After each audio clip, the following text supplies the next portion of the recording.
Hey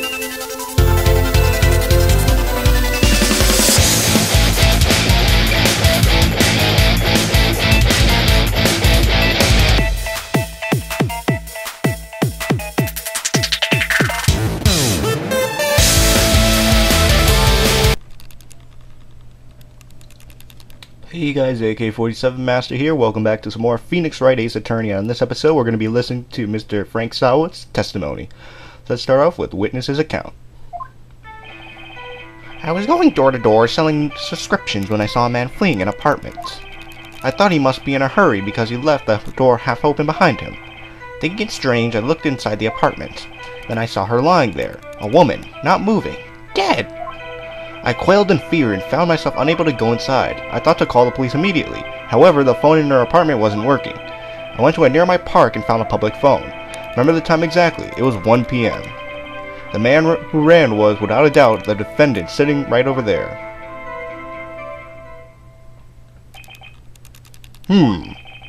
Larry, why didn't you tell the truth? I can't defend you against a testimony like that. Incidentally, why wasn't the phone in the victim's apartment working? Your Honor, at the time of the murder, there was a blackout in the building. Aren't phones supposed to work during a blackout? Yes, Your Honor. However, some cordless phones do not function normally. The phone that Mr. Sawitt used was one of those. Your Honor, I have a record of the blackout for your peruse. Blackout record added to the court record. Now, Mr. Wright. Yes, Your Honor? You may begin your cross-examination. Cross-examination, Your Honor? Alright, this is it. The real deal. What exactly am I supposed to do? Why, you exposed the lies in the testimony the witness just gave. Lies? What? He was lying? Your client is innocent, right? Then that witness must have lied in his testimony. Or is your client really guilty? Ooh, how do I prove he's not? You hold the key. It's in the evidence. Compare the witness's testimony to the evidence at hand. There's bound to be a contradiction in there. First, find contradictions between the court record and the witness's testimony. Then, once you found the contradicting evidence, present it and rub it in the witness's face. Okay. So remember, press the witness with the minus button or by waving the Wii remote. And check your facts again with the plus button and then point out the contradiction. Also guys, I changed the lighting in here so it shouldn't look too bright now. And now it's time to take apart Mr. Frank Sawitz's testimony. Alright, I was going door to door selling subscriptions when I saw a man fleeing an apartment. Isn't a man leaving an apartment a common sight? I found it odd you would take notice of him. Wait, I don't know. He just seemed strange to me, that's all. Like he was mad and yet frightened at the same time. Just like a criminal fleeing the scene of a crime. The defense requests that the witness refrain from conjecture. Of course. What the witness means is that the man he saw looked suspicious. So what happened next? Alright. I thought he must be in a hurry because he left the door half open behind them. Half open, you say? Yes. The door was half open, yes. I watched it for a moment, but no one came to close the door. That's odd in a big city like this, I thought. I see. And what happened next? Also, just to give you guys a little update, those 5 exclamation points at the top right corner of the screen are my life bars. So when I run out of those, I have to restart the case. Alright, thinking it strange, I looked inside the apartment. What gave you the idea to do that? Well, the door was half open, you see. Isn't it only human to want to peek? We climb mountains because they are there. It's the same thing. True words have never been spoken. Anyone will look inside. Why did Payne cut him off so quickly? So he looked into the apartment. What happened next? Then I saw her lying there, a woman, not moving, dead. Are you sure she was dead? Well, no, I guess I wasn't. But she wasn't moving at all, and there was blood everywhere. I guess that would look fatal to anyone. Very well, what happened next? I quailed in fear and found myself unable to go inside. So you didn't touch anything in the apartment? Yes, I mean, no, nothing. Okay, what happened next? I thought to call the police immediately. You thought to call the police? Does that mean you didn't actually call them? Please, listen to the rest of the testimony. You thought to call the police. What happened next? As you can see, all these testimony dialogues are really wishy-washy since this is the tutorial. Alright, however, the phone in our apartment wasn't working. The phone in our apartment wasn't working? Yes, I mean, no, it wasn't, right? But you just said you didn't go into the apartment, or did you? Oh, that, I can explain that. There was a cordless phone on a shelf in the entranceway. I reached inside and tried using that to call, and that phone wasn't working correct. Correct? What happened next? I went to a nearby park and found a public phone. Why use a public phone? Well, you see, I don't have a cell phone, and being the middle of the afternoon, there was no answer at the nearby apartments. Ah, right. What time did you call again? I remember the time exactly. It was 1 p.m. Oh, really? You remember the time exactly? Alright, that's just a little tutorial telling us that we could wave the remote like an idiot to show evidence and stuff, but if we check, the time of death was 4 p.m. and 5 p.m. So we got the contradicting evidence. Let's present it. You found the body at 1 p.m.? You sure? Yes, it was 1 p.m. for certain. Frankly, I find that hard to believe. Your statement directly contradicts the autopsy report. The autopsy notes the time of death at some time after 4 p.m. There was no body to find at 1 p.m. How do you explain this 3-hour gap? There, we got him. Oh, that. This is trivial. The witness merely forgot the time. After his testimony, I find that hard to believe. Mr. Sawit, why were you so certain that you found the body at 1 p.m.? Gee, that's a really good question. Good job, right? Way to put him on the spot. That's all you have to do. Point out contradictions. Lies always beget more lies. See through one, and their whole story falls apart. Wait, I remember now. Would you care to give your testimony again? Alright, second witness testimony, the time of discovery. You see, when I found the body, I heard the time. There was a voice saying the time. It was probably coming from the television. Oh, but it was 3 hours off, wasn't it? I guess the victim must have been watching a video of a tape program. That's why I thought it was 1 p.m. Terribly sorry about the misunderstanding. Frankly, I think that's complete bullshit. Anyways, I see, you heard a voice saying the time on a taped program. Mr. Wright, you may cross-examine the witness. Right. You know what to do. I've got this one. Alright, next cross-examination, the time of discovery. Alright, you see, when I found the body, I heard the time. But that sounds weird. How could he hear the time if the electricity was out? If there was a blackout, the TV wouldn't have been on. So anyways, you say you heard? Yes, heard. All I saw was a body lying there. I didn't think to look at anything else, least of all my watch. Isn't that a little strange? So you're saying you heard something, but if you were so shocked by the body, you wouldn't hear anything at all. The witness did say he actually heard the time. It's ludicrous to suggest he wouldn't hear anything.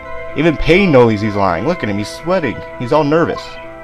I have to agree with the prosecution. Witness, continue your testimony. Alright. There was a voice saying the time. Alright, I already got the contradiction. It must be this. If there was a blackout, how could the TV be working? Hold it right there. The prosecution has just said there was a blackout at the time of the discovery. And this record proves it. You couldn't have heard a television or a video. Gah! The defense has a point. Do you have an explanation for this, Mr. Sawit? No, I find it quite puzzling myself. Quite. Wait, I remember now. Mr. Sawit, the court would prefer to hear an accurate testimony from the very beginning. These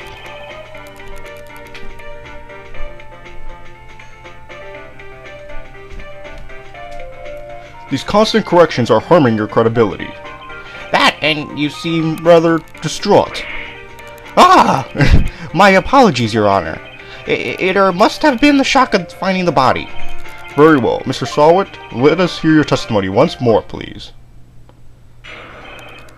Alright, hearing the time. Actually, I didn't hear the time. I saw it. There was a table clock in the apartment, wasn't there?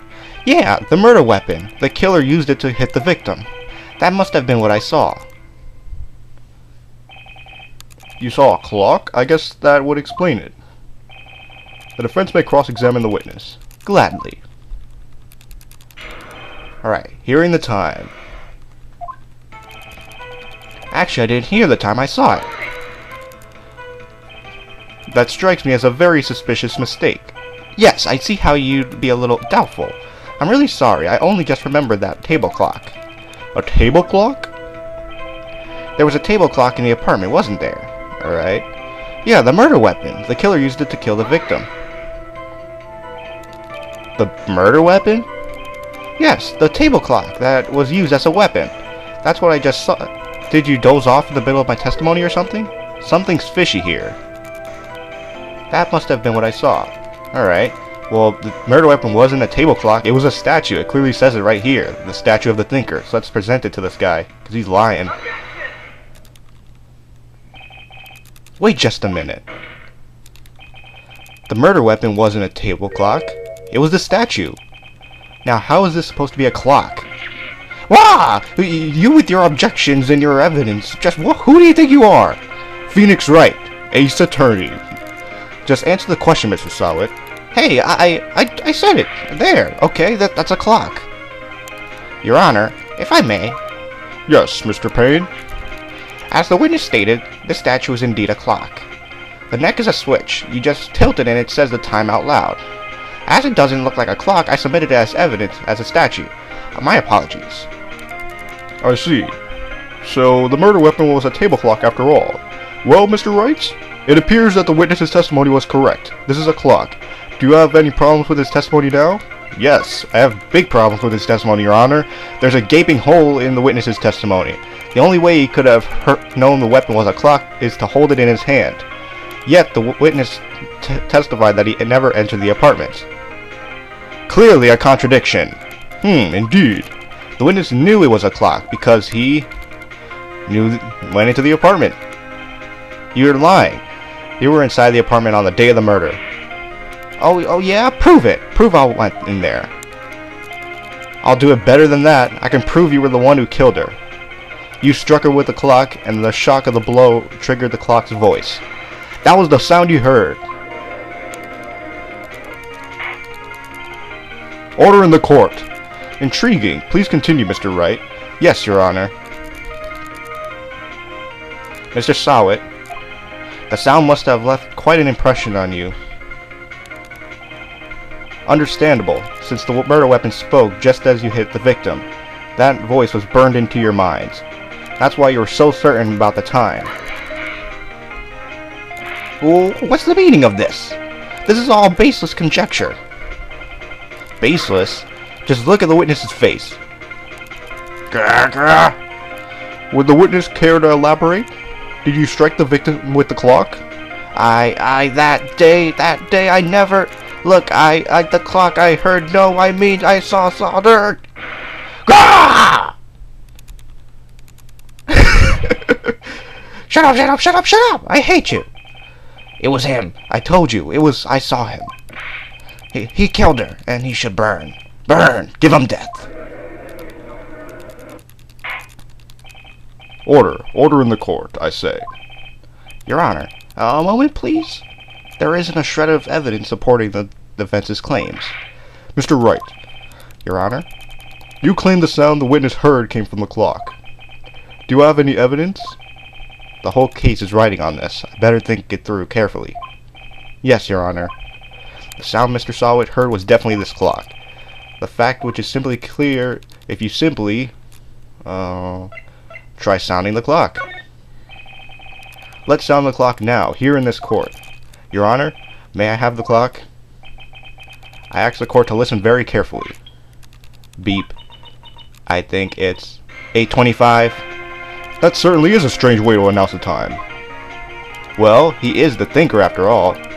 So, we've heard the clock. What are your conclusions, Mr. Wright? Mr. Payne, can you tell me what time it is now? It's 11:25. Oh! It's 3 hours early. As you can see, this clock is exactly 3 hours slow. Precisely the discrepancy between what Mr. Sawit heard and the actual time of death. So, Mr. Sawit, try to talk your way out of this one. Ha ha ha ha! You forgot one thing. Uh-oh, what's he talking about? While it may seem like the clock is running 3 hours slow, it proves nothing. How do you know it was running 3 hours slow on the day of the murder? If you can't prove that, you don't have a case. He's right. How am I going to prove that? Damn it, I'm so close. Mr. Wright, it seems you lack the critical evidence to support your claim. Grr. Yes, Your Honor. This means I cannot let you indict the witness. Unfortunately, this ends the cross-examination of Mr. Frank Sawit. I come all the way down here to testify, and look what happens. They treat me like a criminal. A criminal! You lawyers are all slime. I almost had him. Sorry, Larry. I failed you. There's nothing I can do about it now. Not so fast, Mr. Frank Sawit. Chief. Listen up, Wright. Don't throw this one away. Not like this. Think. But Chief, it's over. I can't prove the clock was slow the day of the murder. Nobody can prove that. Well, yes. But that doesn't mean you can't still win. Try thinking out of the side of the box. Don't waste time doubting the facts. Assume the clock was 3 hours slow and think through it. Ask yourself, why was the clock 3 hours slow? Figure out the reason and you'll have your proof. Right? Can you think of a reason as to why the clock would be 3 hours slow? Well, we'll have to think about it in the next episode. So see you guys on episode 3 of Phoenix Wright, Ace Attorney.